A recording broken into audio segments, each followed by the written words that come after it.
Sinepju graudiņš, vārds katrai dienai. Kad Dievs tevi satver pie rokas. Šodienas rakstu vieta. Tā saka tas kungs uz Kīru, savu svaidīto. Kīru es satvēru pie viņa labās rokas, lai pakļautu tautas viņa priekšā, lai noraisītu ķēniņiem no viņu gurniem zobenu saites, lai atvērtu durvis viņa priekšā un lai vārti viņa priekšā nepaliktu aizslēgti. Es iešu tavā priekšā un līdzināšu nelīdzinās tekas, satriekšu vara durvis un salauzīšu dzelzs aizšaujamos. Es nodošu tev tumsā paglabātās mantas un paslēptos dārgumus, lai tu atzīsti, ka es esmu tas kungs, Izraēla Dievs, kas tevi saucas tavā vārdā.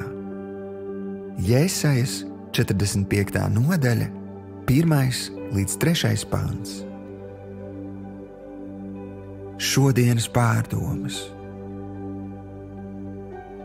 Par Persijas ķēniņu Kīru ir zināms, ka viņš bija ļoti veiksmīgs. Zīmīgi, ka vislielākie sasniegumi Kīra dzīvē sākās tad, kad Dievs viņu satvēra pie rokas. Lai arī Kīrs nebija no Dieva tautas, Dievs viņu bija izredzējis lietot īpašam mērķim – atbalstīt un finansēt Dieva tautas atgriešanos no trimdas. Apzinies, ka Dievam ir īpašs uzdevums arī tev. Iespējams, tu teiksi, ka neesi no Dieva tautas. Iespējams, ka ne tavi vecāki, ne tu esi ticējis Dievam. Taču viss mainās, kad tu atver sirdi Jēzum Kristum. Tavā dzīvē ienāk visvarenais Dievs. Viņš tevi satver pie rokas un vēd pa uzvaras ceļu.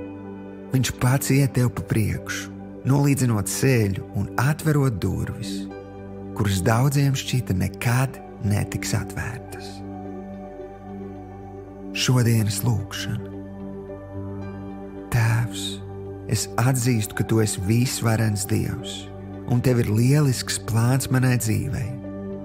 Es apņemos sekot tev. Patiesi, satver manu roku un vēd mani pa uzvaras ceļu.